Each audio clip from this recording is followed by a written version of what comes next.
Hello students, Hindi की online class शुरू करने के पहले हम हिंदी के मॉडल पेपर पे चर्चा करेंगे। हमारा हिंदी प्रश्न पत्र 80 अंकों का निर्धारित है और पूरे प्रश्न पत्र के 2 भाग किए जाते हैं, खंड क और खंड ख।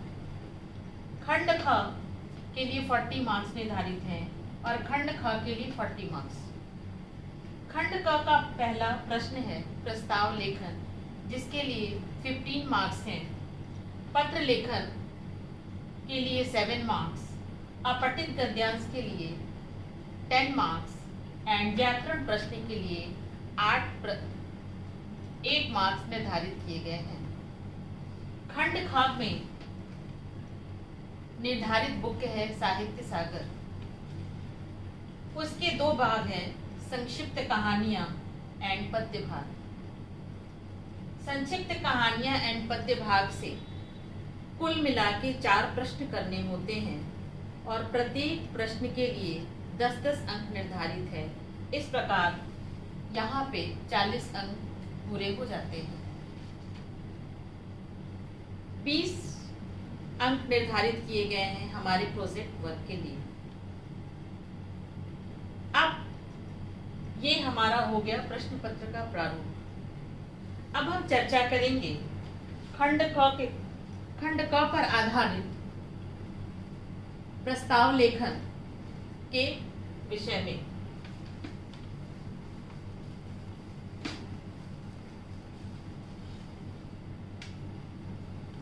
प्रस्ताव लेखन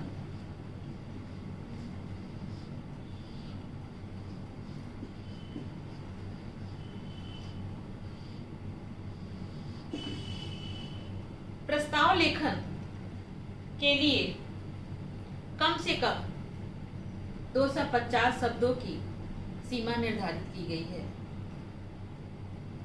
लेख उससे अधिक हो सकते हैं लेकिन उससे कम नहीं। प्रस्ताव लेखन के लिए कुछ प्रमुख बिंदुओं पर ध्यान देना जरूरी है। सबसे पहले हम प्रस्ताव का अर्थ समझने की कोशिश करेंगे। प्रस्ताव का अर्थ होता है विषय। किसी भी विषय पर की रचना करना प्रस्ताव लेखन कहलाता है। प्रस्ताव लेखन लिखने के समय कुछ प्रमुख चीजें हैं जिस पे ध्यान देना बहुत आवश्यक है। सबसे पहले तो वर्तनी की शुद्धता पर ध्यान देना है। दूसरा, जो भी विषय है उस विषय पर गहनता से विचार करना है और गहनता से विचार करके तब उस विषय को आरंभ करना है। तीसरा, अगर वाद विवाद पर आधारित प्रस्ताव लेखन लिखना है तो सबसे पहले उसके पक्ष और विपक्ष दोनों स्थानों को सही तरीके से समझने की आवश्यकता है।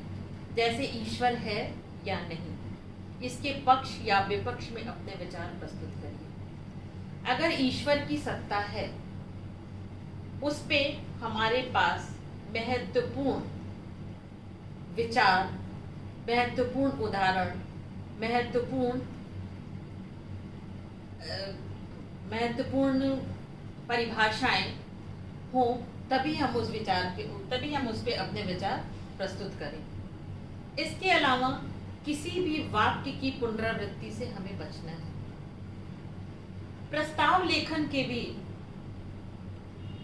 अनेक विभाग हैं, जैसे चित्र प्रस्ताव लेखन, लोकोक्ति या मुहावरे पर आधारित प्रस्ताव लेखन।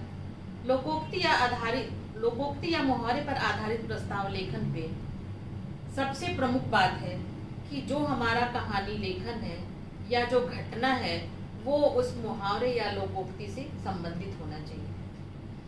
चित्र प्रस्ताव लेखन में सबसे महत्वपूर्ण बात होती है कि हमारी पूरी घटना या पूरी कहानी चित्र से जुड़ी हुई होनी चाहिए।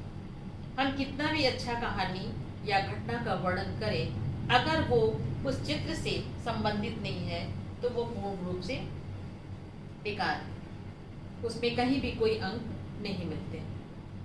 इसलिए हमें इन प्रमुख बिंदुओं पे ध्यान देना है। इसके अलावा प्रस्ताव लेखन के मध्य में, अंत में या प्रारंभ में कुछ विद्वानों के विचार, उद्धरण या सूक्तियों का प्रयोग करके प्रस्ताव लेखन को प्रभावशाली बनाया जा सकता है। अब सबसे पहले हम प्रस्ताव लेखन को 3 भागों में डिवाइड करेंगे।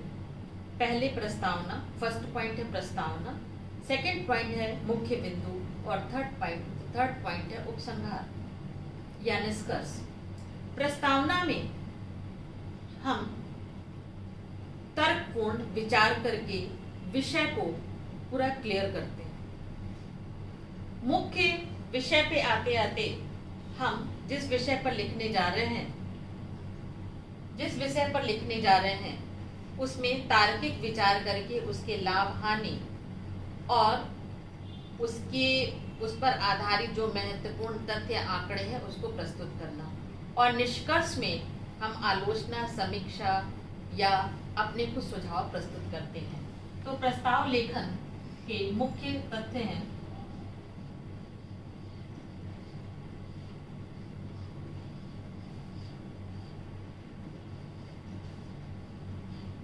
प्रस्तावना,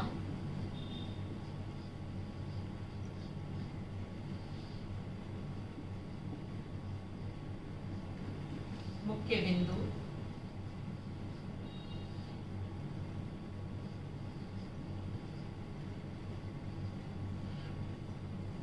और निष्कर्ष।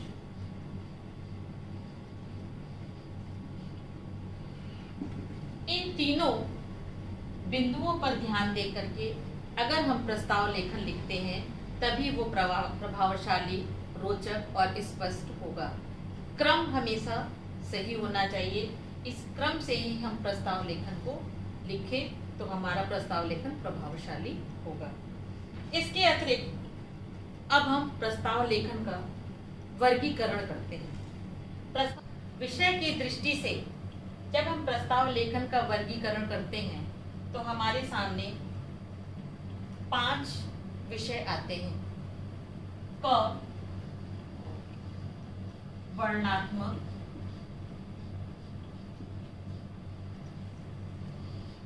ख विवरणात्मक,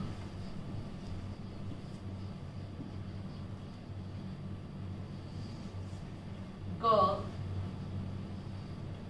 विचारात्मक,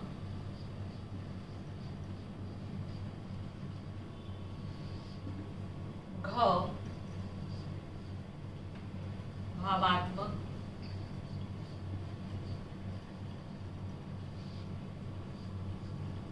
और च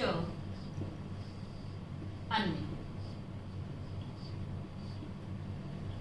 अब वर्णनात्मक प्रस्ताव लेखन में यात्रा, ऋतु, तीर्थ, दर्शनीय स्थल और भवन, उत्सव आदि के बारे में विचार किया जाता है। आदि विषयों पर प्रस्ताव लेख लिखे जाते हैं। विवरणात्मक जो हमारा ख पार्ट है उसमें वृत्तांत की प्रधानता होती है।